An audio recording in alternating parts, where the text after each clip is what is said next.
Welcome to the Cars and Cancer podcast.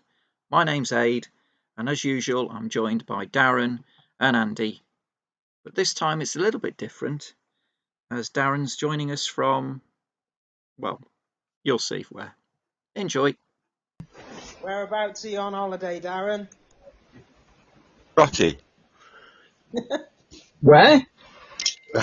Lanzarote. Are you really in Lanzarote now?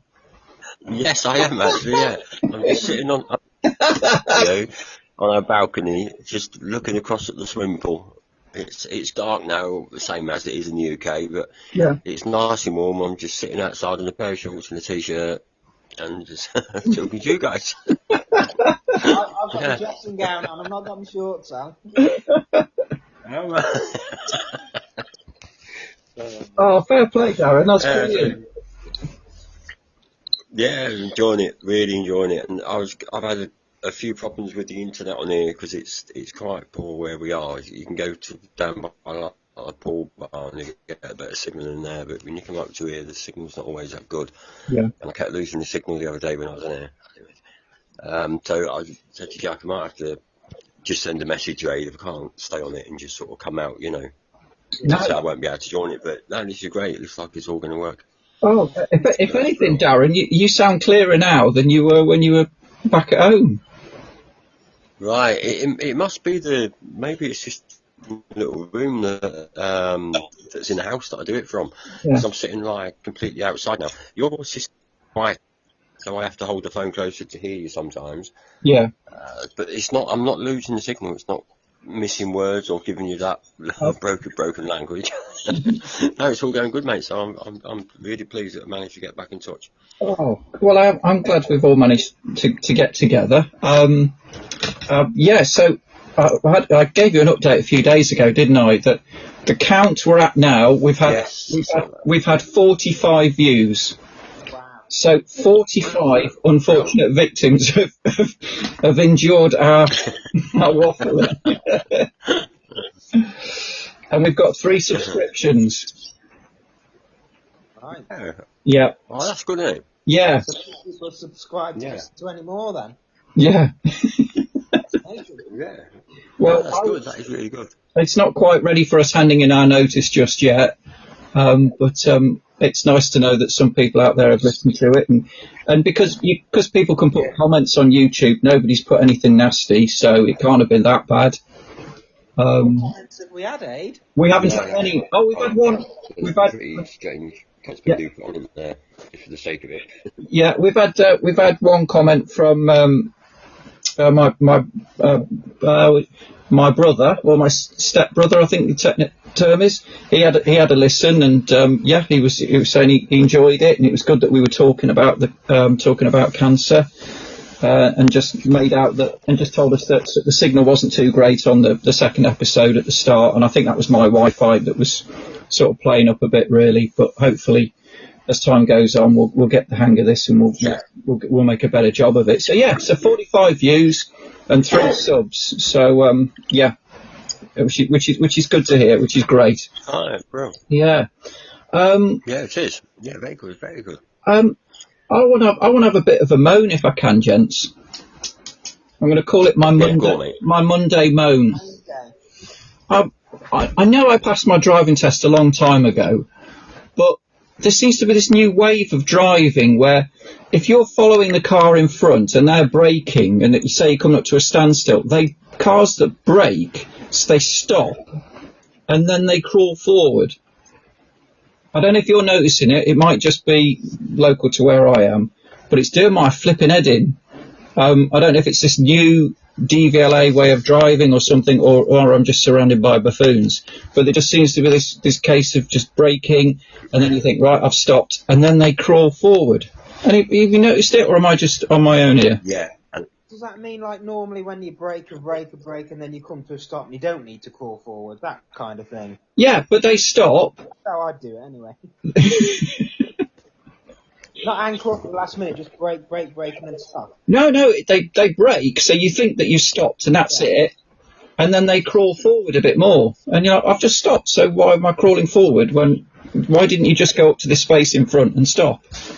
Rant over. That'd annoy me as well. Yeah. Okay. So it's not just me then. That's fine. That's all right. I've got that off my chest. Yeah.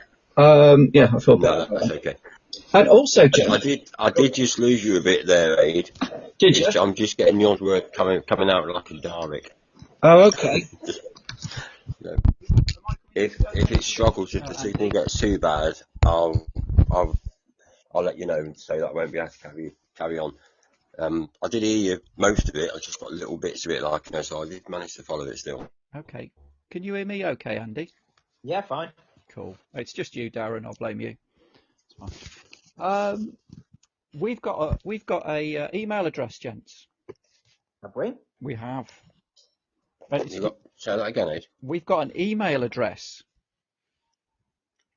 I've set up an email account for us, so if anybody wants to email us and ask us any questions or whatever, then yeah, I've set up an email address. Okay.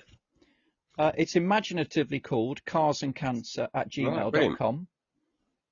Oh, cracking. Yeah, so it's carsandcancer@gmail.com. And I just thought if anybody wants to drop us a note, then by all means do so. So there you go. Bit more excitement for you. Yeah, well, it's another way of contact, isn't it? Yeah, I haven't printed off any T-shirts or stickers yet, but we can wait till we're world famous when we do that. Yeah. Cool. Right. Okay. What should we talk about today? Because we had a bit of a chinwag in the week, didn't we? And I was sort of thinking about when we first got the news that we'd got the C word. And it's yes. And I was just keen to hear from you guys where you were told, how you were told, and how you took the news. Really. Right. I'd just be really interested because I don't think we've talked about that before. Yeah. Between the three of us. Yeah. No, we haven't. Not from good enough. No. No. Who'd like to take the floor? Well, I don't mind. Cool. Simply because I've got a funny feeling this signal might go because it keeps crackling. So I'm getting 90% of what you're saying, or 95%. There's the odd word that disappears. Okay. So if you don't hear me properly, just let me know. No, you sound okay, Darren. Andrew's to be probably honest. the quietest that's coming through. Does it? That's mad, isn't it? Because I mean, what happens is I get like a sort of a buzzing noise, and then some of your words miss, and then I can follow it, but I do get 2 or 3 words at a time that will completely go. Okay, no problem. So I don't know how long it might just shut off. Is all I'm meaning. I don't want to get suddenly halfway through something and so that's it. I've lost it completely. Can't get back on. So if it does get too bad, I'll have to just sign out and not a problem. Catch up no worries. Next week. Yeah. But I'd really all right then. Sound. Yeah. So shall I? Yeah, go for it, mate. On then? Yeah. How were you told? Right. Well, going back to Anna, mate, I heard. How did you? Yeah. How did you get the news? No. How were you told? I was told, well, mainly by my consultant, but before we got to that stage, it was how it started off. Me going to see him, I had a bit of a double blow really, because I was first told that everything was all okay, and the person that told me should not have said that because they didn't have the evidence kind of there to sort of make that diagnosis, you know. When it first ever started off, it was actually just a lump in my neck, high up underneath your ear. So I thought, oh, this is a rolling gland, because I was getting toothache at the same time. And this lump sort of grew, got a bit bigger, and then the toothache was getting bad. So I went to the dentist, and they said, oh, it looks like there's an abscess there. He felt my neck, and they said, yeah, it feels like your gland's swollen, which that wasn't an issue, which is what I thought. So I had the tooth treatment done, the canal treatment, did clean it all out and put the plug in it. Went back a week later, all the pain stopped and that all settled down. 2 weeks afterwards, I thought, this lump's getting bigger. It's not happening. So by this time, probably 6 weeks had sort of passed, you know. And when I went to my GP, and he had a look at it and he felt it, and he just said, why haven't you come sooner? And I told him what I just said about the tooth marky. He went, oh right, yeah, I can relate to that. So he then said, well, I want you to go to the hospital and see a specialist and have it checked.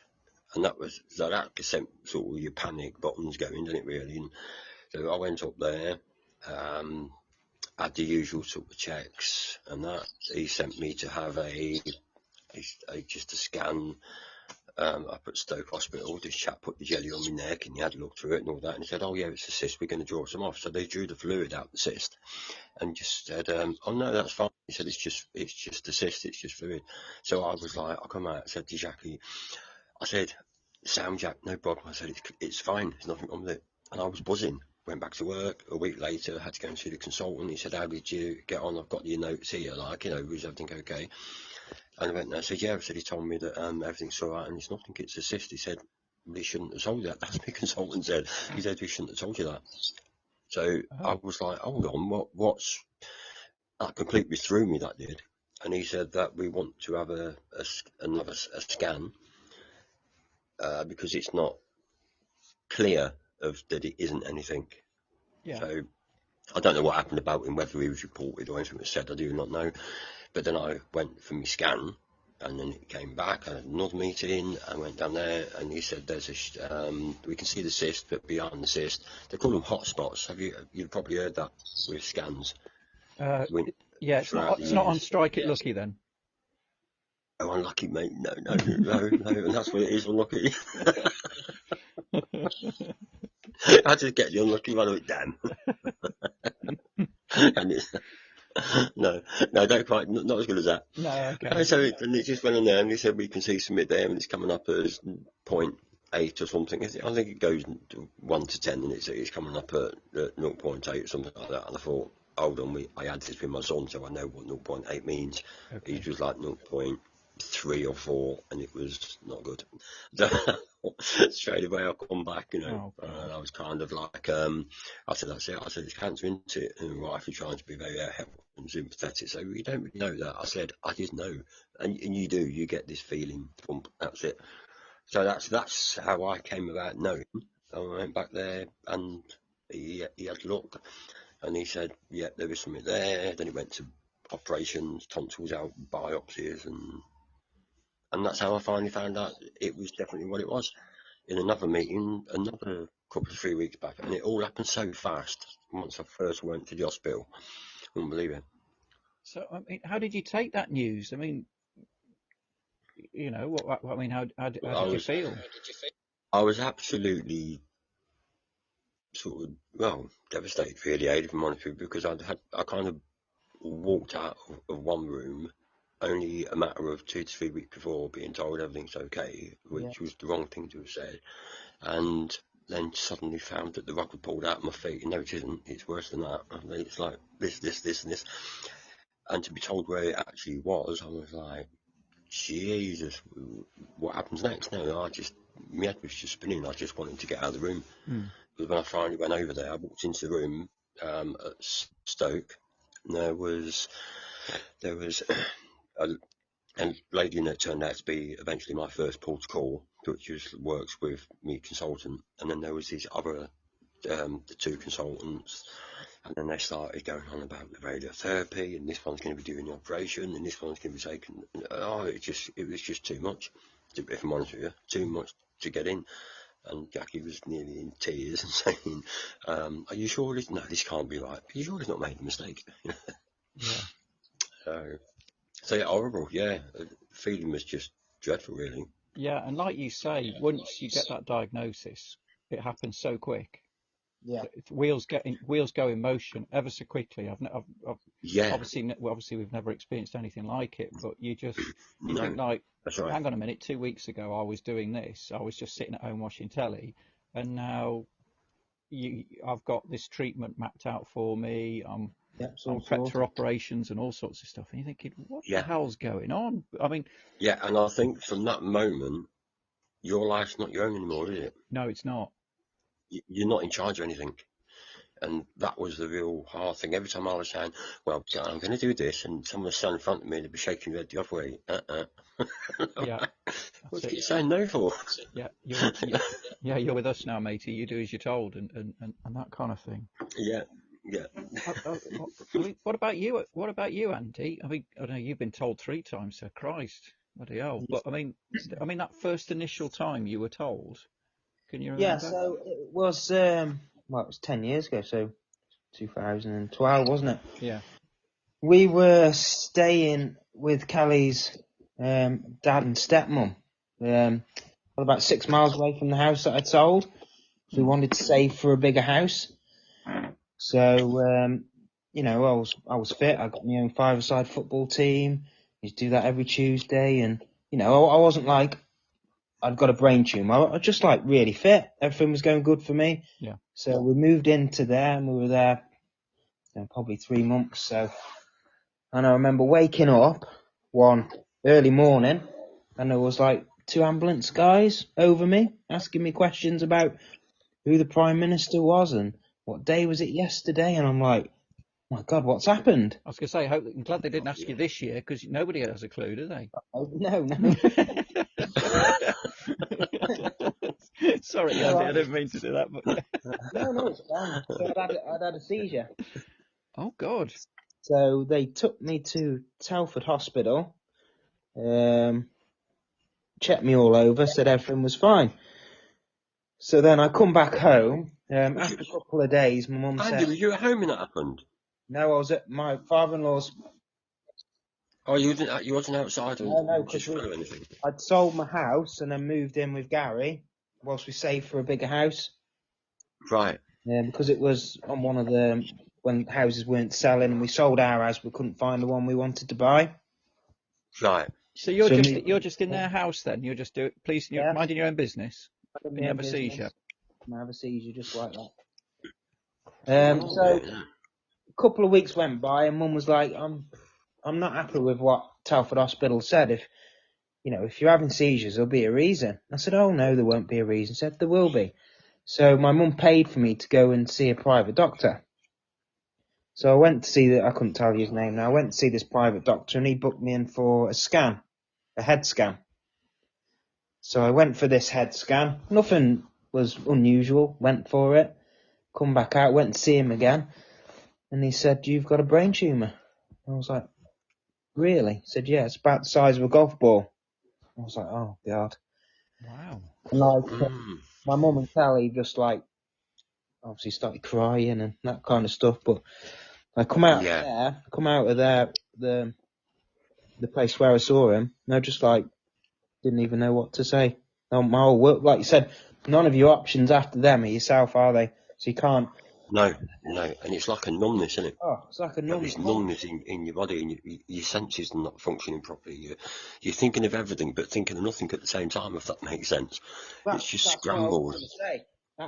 Obviously, I knew I got a brain tumour, but nothing was going through my mind. I just had a whole 10 minutes of thinking about nothing, and everyone was like, "Are you all right?" I'm like, well, yeah, I don't even know what to say. So yeah, that went on, and then a couple of weeks later, I went to Stoke for another scan, and then before I knew it, I was on the operating table being operated on. And then I come out with the operating thing. They wanted to do radiotherapy on it, so I did 6 weeks of radiotherapy.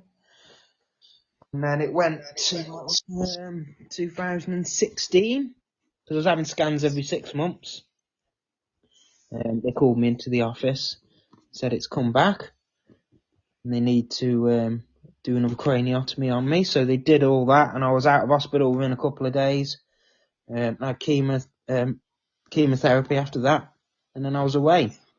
4 years later, the 8th of 21st, they said it come back again. So, I mean, every single time they said it come back, I was like, oh, they'll do the same thing and I'll move on. But this last time, it wasn't. I wasn't so clever in healing back up. Yeah. So I spent a lot of time in hospital. And then I went back a couple of weeks ago and they said I need to go on chemotherapy. So I'm back at square one again. Back 10 years. So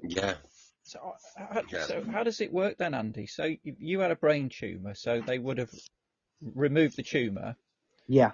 But for it to come back, Yeah. does that Well, mine. does that mean there was still remnants there, or or is it completely gone and then somehow your body starts regenerating it, the cancer? So this is how I understand it. So the surgeon will take out what he can take out. So Yeah. they give you a dye before you go down, and Mm. then you go up, and they've got glasses on. They can see where it goes, but they don't take it out of things where they can't take it out.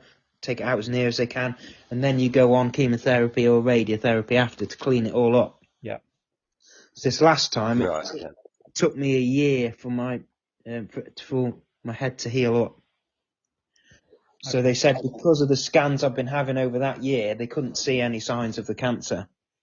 Yeah. Then I thought I'll be all right for maybe a year or 2 years now. And then when they called me in and said they can see that it's just started to come back, I've got to go on. But I can't believe that the way you're just, I don't know how you're dealing with this, because you know you've had your operation and then you think, oh, it'll probably come back in a year or two. Yeah. That's just, oh my God, mate. I just Yeah. don't know how you Yeah. can. You just sound so casual about it. That, Yeah, I oh, mean, when is I this going to first be? Is got, this, you know? Are you almost accepting that this is going to be your life? That every 2 or 3 years you're going to have some form of cancer treatment. They'll patch you up and then off you go again. yeah. But Mr. Bryden, my surgeon, said that he doesn't want to operate on me again after this last time. Yeah. It's taken a year for it to heal back up. Okay. So it's just going to be a matter of using chemotherapy to guide me through it. Have they ever talked about radiotherapy or No, because immunotherapy? I don't know if you've heard of that.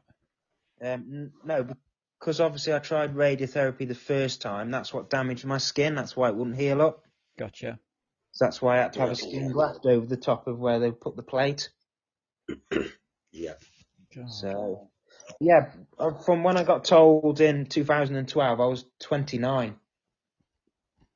So for someone to have I've just hit me really hard. So me and Kelly, we wanted to have children, so I had to go and store my sperm in the bank and all this malarkey. So I did all that, and then because they told Kelly that I wouldn't be able to make her pregnant, and then we went on holiday to Tunisia, and she come back and said I'm pregnant. Oh my word. Yeah. Wow. It's like, wow, Yeah. that's amazing. So Yeah. Sienna's Happy like my positive. child, yeah, child that I didn't think I'd be able to have. Yeah. So and then Roman come when Roman come. Took a lot longer to get Roman than it did Sienna. Yeah. A lot more Yeah. practice. Oh, Yeah. Which is good for me. Like Sienna was like that night and that was it. yeah. Being born. But Roman took a lot longer. I think I'm getting to know you a bit too well now, Andy, to be honest. You know, just everything, Abe. Just giving you everything. Now. Yeah, that's what I'm worried about. Yeah. Yeah. Yeah. Well, yeah, you're absolute credit to yourself and your family, mate, for the way Oh, absolutely. the Yeah. way you're just handling it and just keep going, and you know they keep kicking you down and then you keep picking yourself up. It's just Yeah. no, absolutely incredible, mate. Amazing. Thank you very much. That's all right. It is. Yeah. You can't not admire your strength, Andrew. Really. Yeah, Yeah. definitely. I mean, mine will sound feeble compared to yours now. Because Well, you know what you went through, Abe. I worked in an office, and I just started getting very, very tired. It really struggled to get to work in the morning, you know, to get myself going, get myself up in the morning. I started getting a bit of back pain, but it's sort of towards higher up my back, not your lower part of your back, sort of, you know, where your kidneys are. I Yeah. was getting that back pain, and then I was getting hot sweats at night, um, and um, and then I got a bit of a tickly cough, um, and then I got a pain in my groin, in one of my lymph nodes in my groin. At the time, I thought it was just, I don't know, I'd pulled it or something like that. So I'd got all these symptoms, and I'd been to the doctors a few times, and they didn't treat me as if all those symptoms were part of something. They treated them all individually. So when I had the cough, they thought, oh, you might have a bit of asthma, or you got a bit of a back pain. Oh, you might have pulled your back, or something like that. And the ironic thing is that when you walked into the doctor's surgery, there was one of those big tall posters, it's sort of on a stand, and it says, have you got any of these symptoms? And, it was hot sweats, tiredness, pains, aches, all that kind of stuff. Then you might have cancer, or words to that description. But obviously the doctors didn't read the poster. And it wasn't until one night I'd come home from work and I just said to my wife, I'm really struggling here, and I've got to work tonight. I've got to go in the office. And she says, no, you're going to the doctors. You need to get this sorted. So I went to the doctors, and he thought I was having an appendicitis. So I had to ring up my dad, and my dad, Dad, can you take me to the hospital? Because they want me to go straight there now. And I had to ring up work and tell them I can't work tonight. I've got to go to the hospital. I just sat in the waiting room, and then I got seen, and then you know what it's like. Everybody starts prodding you and sticking their hands in parts of your body you don't really want being touched and that kind of thing. And and then the next thing they said was, oh, we're going to have to keep you in overnight. And I'm like, oh, hang on a minute.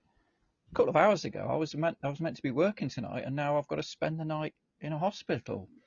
And then I got took to this room, small ward, and then I was just told I was going to stay the night. So I can't remember the details, but I must have told my wife, and she come and see me or whatever. I've got a terrible memory. And then at 2 o'clock in the morning, I got woken up and said, right, you're going for a scan. And I got wheeled down to a scan. And this is absolutely terrifying. It's like, oh, I should be sleeping in my bed, and I've got to get ready to go to work. And I'm being dragged for having a scan. And I think what happened was I'd have to stay in hospital for a couple of days. And then I remember some chap coming round. It must have been a consultant, and there was a nurse with him. And they said, we need to have a chat with you, Mr. Saint. And so they sat on the end of my bed, and I'm thinking, oh, they've got the results of the scan. What is it? And he says, you've got cancer. And then, no word of a lie, it was just like the adverts you see on the telly where it just goes completely numb, where it's like white noise. You don't. Yeah. They're talking to me, and I can't take it. I'm not taking it in. I'm looking at them, and they think I'm taking it in, but I'm just sitting there and I'm thinking, I've got cancer. I've got cancer. I'm going to die. I'm going to die. And I'm just sitting there and I'm thinking, I've got nobody with me. I would have thought that I don't have a member of the family with me or something like that. I don't know. Maybe that's what the purpose of the nurse was, to be there, to be. Really? Yeah. Yeah. And then they said, any questions? And then I couldn't think of anything. I just said, no, you can't. No, yeah, no. I don't know. I just said, can I just have a bit of time? And they said, yeah, that's fine. And the first thing I thought was, shit, I've got to tell my wife. Shit, I've got to tell work. And all of a sudden I went into sort of practical mode. I thought, right, I've got better tell work. I won't be in tomorrow. So I didn't want to tell my wife on the phone on her own, because she would be at home with the kids. And I thought, I don't want to break that news to her. So I rang my dad and I said, Dad, could you tell her? Because I can't do it to her. I don't want to, and just tell her that news over the phone. And in hindsight, I wish I had, but it's one of those things, you try and do the best thing to protect them. And then I rang my boss and told him, and I just said, look, I'm really sorry, I can't come into work for a while. I've got the C word. And he was like, Aid, it's fine. I said, oh yeah, but I've got this project to it. He says, Aid, we're fine, we'll sort it out. And then all of a sudden, all these things that you've been worrying about and stressing about go completely out the window, and it's just all about getting you better now. And you're thinking, oh, on this day I'd be doing this, I'd be doing that, I'll be taking somebody somewhere, I'll going to visit someone, I'll be doing the shop tomorrow. Completely goes out the window, and then it's just a case of, right, you're with us now, this is what's happening. And after that, it took them a good week or so to find out what type of cancer I'd got, and I was allowed to go home for a bit for Easter and then go back in and all that kind of stuff. But yeah, I mean, that was how I was told. But I do remember that white noise. It was just incredible. Yeah. Was it the same for you guys? Yeah. Yeah. Yeah. And The only real difference was, Aid, is that I obviously we went to the meeting at Stoke, and it was me and Jackie went in. So I'm sitting there probably just looking completely dazed, not kind of right, okay, just looking at everybody. And Jack just started firing the questions at them. Yeah. Well, what about this? What about that? How do you know, she was coming at these questions like I'm sitting there, and one side of me was saying, will everybody just shut up? I just want to get out of this room, you know, in my head. And I was like, just had to let it go. And then I come out and she said, are you all right? I don't know. I really didn't know. I walked back to the car, just totally out of it. Yeah. And I don't even remember sitting in the car. When I got home, I thought, I don't remember getting here from Stoke.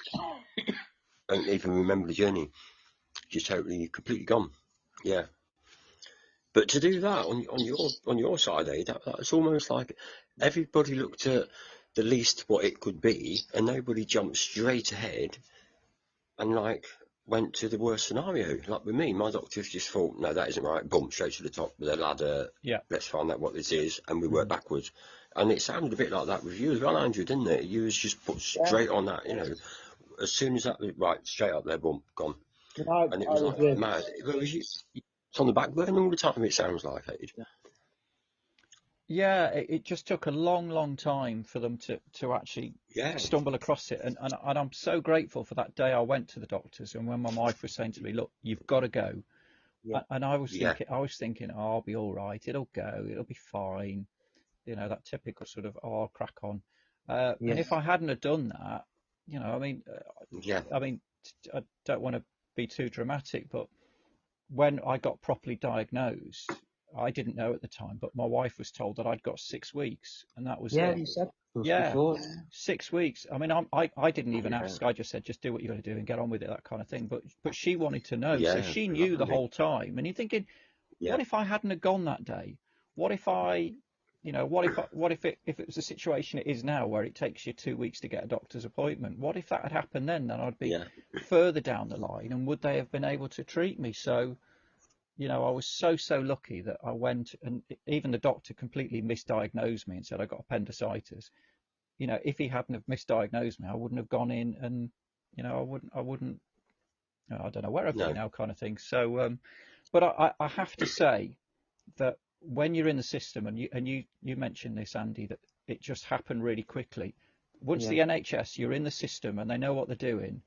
They were absolutely brilliant for me. It was like, right, this is what's going to happen. We've got to do this. And scans, appointments were just booked so quickly, and it was all panned out for me, and they knew exactly what they were doing. You go here on this day, you have this scan, you go here, you have that treatment, you go here, you do this bed's booked for you, blah, blah, blah, blah. And it was just like, you haven't even got time to think. But it was such a brilliant system. And I know the NHS gets a lot of stick at the moment, and there's a lot of people working a lot of long hours and not getting recognised for it. God, yeah. I thought they were incredible for me. Certainly did. Yeah. I think there was for me really for the biggest part of it. All the consultants, the treatment that I had, and all that kind of stuff was all done all right. My only downside was what happened in 2 parts while I was at Stoke, when they put the shunt into my stomach. That was just because it's like a training hospital, and that was horrendous. That was when they put the thing in, and they basically just get this like a gun, and it sort of like pokes a hole into your stomach, pulls your stomach up to your skin, and it staples it together. And I could feel what they was doing, and I told him this, and he, 50 more milligrams or whatever it was, they put that in it, and I said, I can still feel it. Oh, you'll be going drowsy in a minute. I said, this is my 5th operation throughout my life. I am not going drowsy. Nothing's happening. And they couldn't get a cannula in to put that in the first place, and I don't think it was all going in when they actually connected me up and they put it. And so I could feel everything that was happening through the operation, and even the chap that was in charge of me, of the rig, of how to feed through my stomach, even he said, this is terrible. He said, I'd have done this. He said, they're too close together. That isn't right. This isn't right.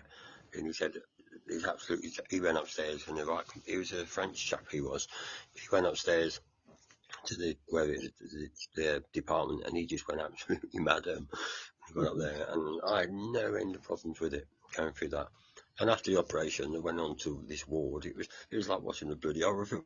I remember it was Ward 111. I goes into there. They put me into this room, and after the op, they said, right, filled all the notes out, put them on the side, right. After so you'll be able to get some pain relief. You'll be up to you shortly, but this will last you quite a long while. What you've already got. I had this, and then I was even moving this bed, and I was saying to this nurse, I was calling the nurse, and I was saying to her, I need some more pain. I said, I'm in so much pain now. I said, can you not get me anything? Yep, I'll get onto it. I came out of theatre, I think it was sort of 3-4 o'clock-ish. This nurse walked in at 12 on the night time with 2 paracetamol. What are they supposed to do? Honestly, I was just left on there. I couldn't even have the strength. The pain was so bad to actually push myself back up in bed and get up and straighten up. They'd actually put down this chap come round and he looked at the things and he said, oh, you've had something to eat, have you? I said, something to eat? No. They'd marked it that I'd had something to eat in that and stuff like this. And I said, oh, bloody hell, can I hear? I've got an infection in my mouth. I've got bloody all this thrush and abscesses in my mouth. I had an abscess that went from the back of my tongue to my teeth at the front, all across the top. And I said, well, no, an ulcer, sorry, I've never seen an ulcer so big. And I said, how do you think I'm going to be? It was terrible. We actually put in a complaint in the hospital about that on that ward, of how it was done. And this nurse came around in the morning, we had a sister, she turned up on the morning, she walked in and said, right, come on down, so if you want to get on into your seat, she said, because we've got some visitors coming around this morning from so and so. I just lost the plot when she said that. You left me here for hours without any pain relief. I said, and all you're worried about is this effing bed being made. I said, get out of my room now. I completely lost it. Not good. And she just turned around and this other nurse come in, but no visitors coming to the room. She just kept well away. But yeah, we did. We put a complaint into Pounds because of how it was. It was absolutely awful. Absolutely awful experience that was. Oh yeah, I'm sorry to hear that, mate. Not very good. So I was built up and told everything was okay, and it wasn't, and it was a kickback, and then they told me that I wouldn't really feel any effects of anything for a long time into the radiotherapy, 2 days, and I couldn't even swallow hardly.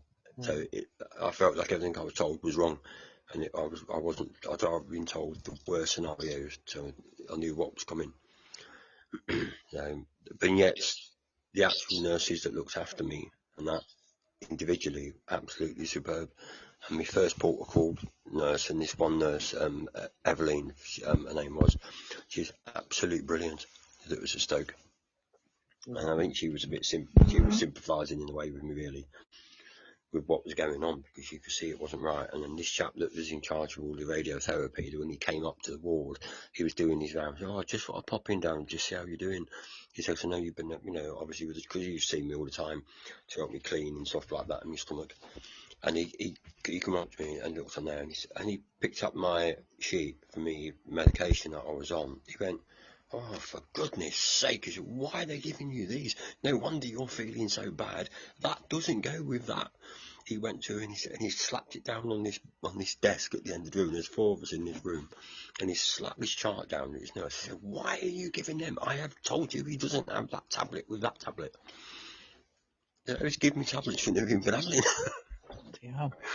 So I did have a bit of a bad time with it, really. And the last thing you want, like you guys as well, is when you're in a situation like that, you want everybody to be 100% making you feel right, don't you? With confidence and that, And I just thought, hold on a minute, is no one sort of doing anything? Do you know what you're actually doing?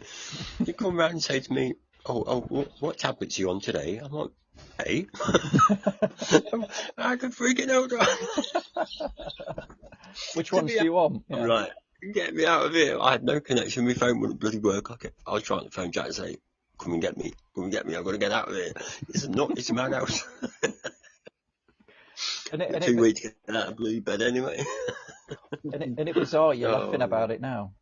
Whereas at the time, it's just dreadful, isn't it? It is, yeah. It's horrendous at the time. Yeah, because you've got all these pains and everything else. Yeah. And then she come round one of the times, one of these bloody drips, she gave me this medication, I don't know what it was. And you're supposed to put it into the drip, but you're supposed to very slowly feed it in. plugs it in, took this pipe off, plugged it into the bloody candle in my hand. No, she got on my hand, sorry. She plugged the thing into this, gets this ring, she goes straight in. Well, freaking hell, I've never felt an experience like it. It started from my feet, and it was like a burning tingling that come up right through my body, right up to my head. And I was like, fuck, oh, it's the weirdest thing ever. But it was like mild electric shocks running through my body.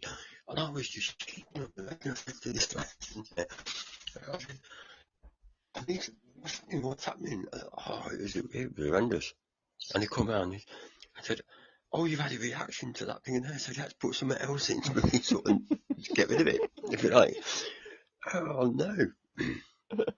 And it's all because you just pumped it straight in, you know what I mean? Yeah. I'm like, you don't even know how to administer the boom stuff, and what you giving me.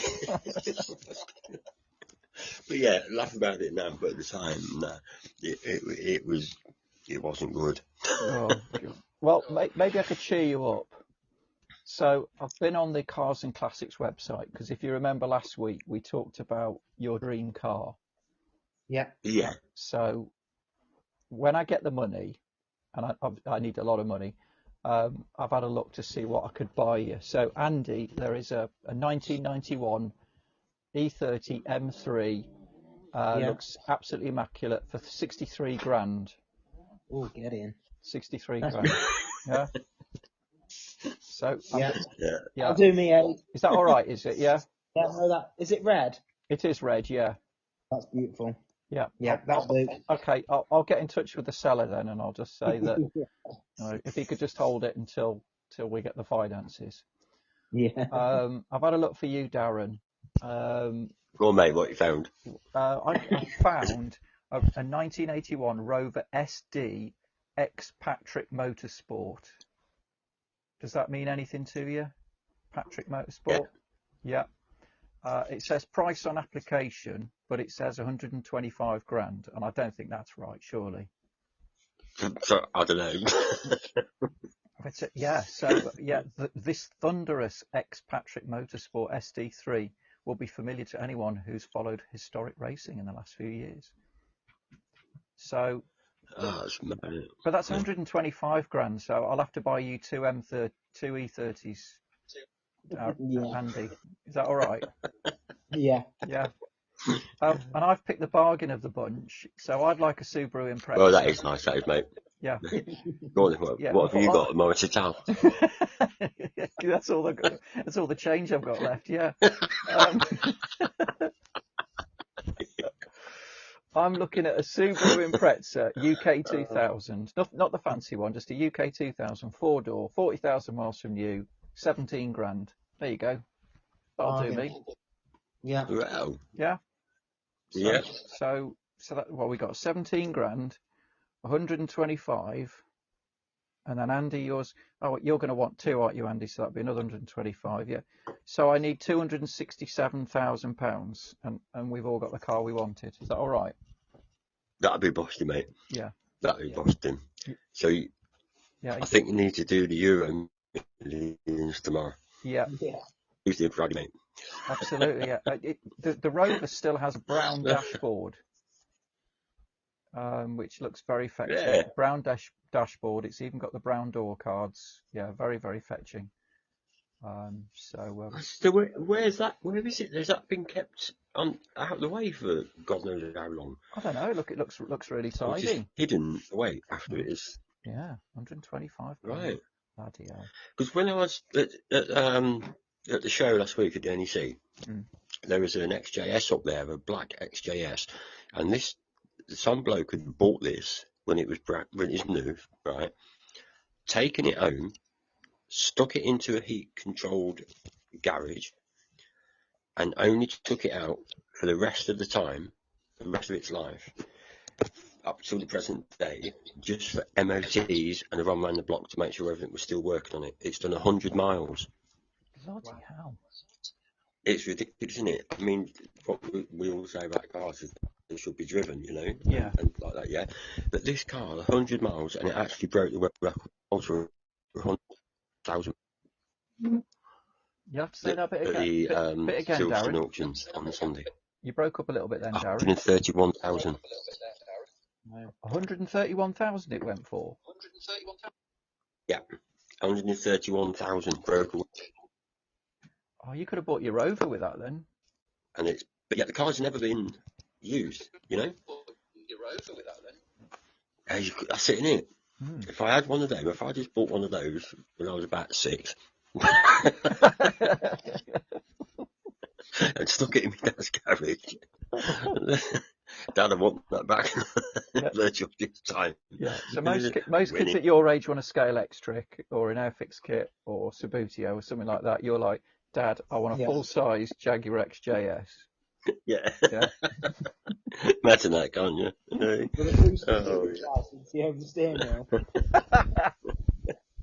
Oh, we can but dream.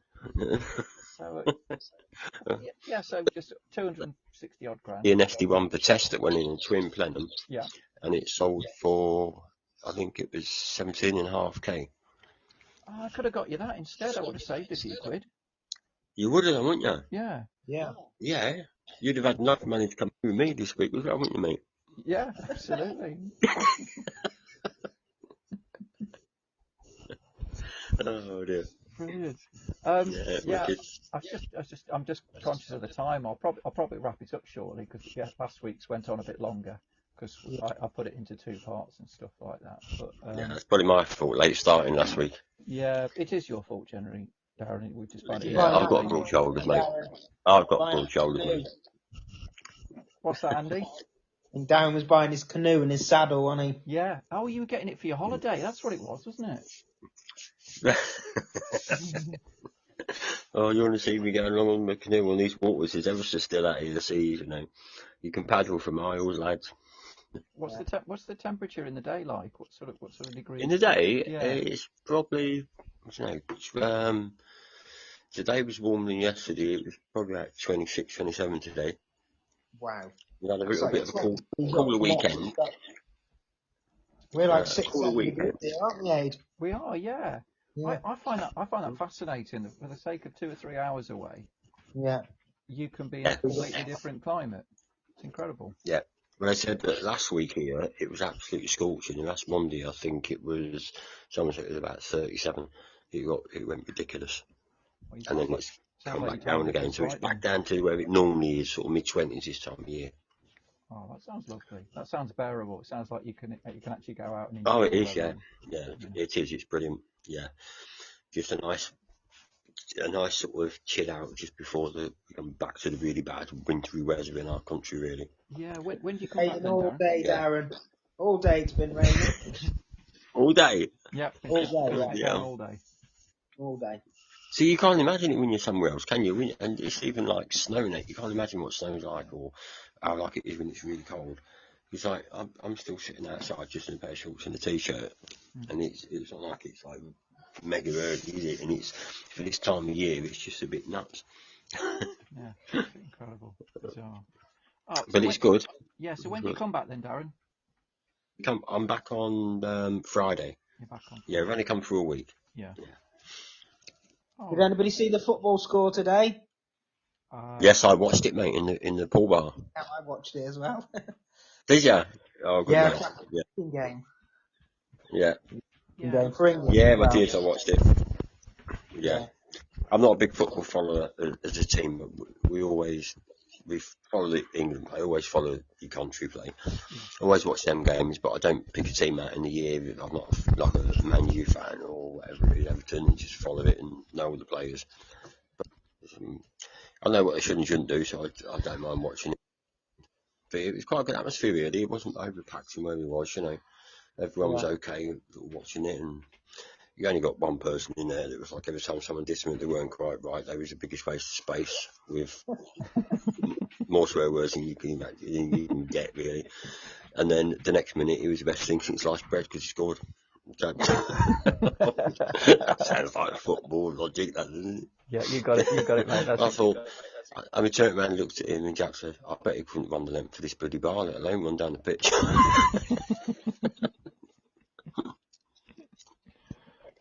Oh, lovely, mate. I really appreciate you making the effort to join us. And Yeah. Oh, no, I this didn't want to miss it. I just said to Jackie, I said, I might not be able to do the podcast. I might just message Ainsley, I won't be able to do it because the signal's so bad. And he said, no, go and give it a try out there. Go outside and back, it might be better out there, better signal. And it just works, isn't it? It's done. It's At it's first done it was all right. crackly, but it seemed to have settled itself down, so I made up, really, yeah. Yeah. So I shall bring us to a close. Enjoy the rest of your holiday. Yeah. Yes, Enjoy the I rest of the will. holiday, bud. Yeah. Andy. Yep, I will do, Andrew. Yeah. Andy, you enjoy your first full week without chemo, or is it second week now? I can't remember. No, it's my first. So I finished it on the 9th of this month. So it's my first week off it. Okay. And you're doing all right, You are you? first. How are you, Andrew? How are you feeling at the moment? Are you? It's not as easy as I thought, Darren. No. It's not as easy as it was last time. I think it's been getting a little bit older. Right. When I was a lot younger, I was fitter, wasn't I, and stuff like that. But I need to be more ready for it next time. Right. Ready for what I'm. You're what I'm finding gonna the do. effects of like the Yeah. greater multiplied, like yeah. It's not nice feeling sick all the time. It's not very. No, it isn't softening. Yeah. So I'm going to be a bit more ready for it in different ways next time. Yeah. Yeah. So yeah, I'm still feeling a little bit. You can still be here tonight. I'll get there. Yeah. Yeah. Yeah. No, I admire you, mate. Really do. And it's really good that you, although you're feeling sick, you've still been on tonight and had a bit of a laugh with us. And I mean, I don't want to miss it. Really. No, I don't. No. And we all managed to join okay. There were no technical issues. There was no, oh, I've lost the email aid, or where's the invite? Everybody joined on time, and it worked a treat. Yeah. Yeah, it did. Never to happen again. That email address, you will have to text him and that side, and I haven't got a clue what it was. So I won't remember you telling me that, mate, when I get back in. Brilliant. So at some point, Darren. the email address you create, you just have to send it me on WhatsApp and a text on me, yeah? Yeah. I'll sort All it right, out, brilliant. don't you worry. Anyway, go and Cheers, enjoy mate. your holiday. Andy, go and enjoy your cocoa and get a good night's sleep, matey. Yeah. And I shall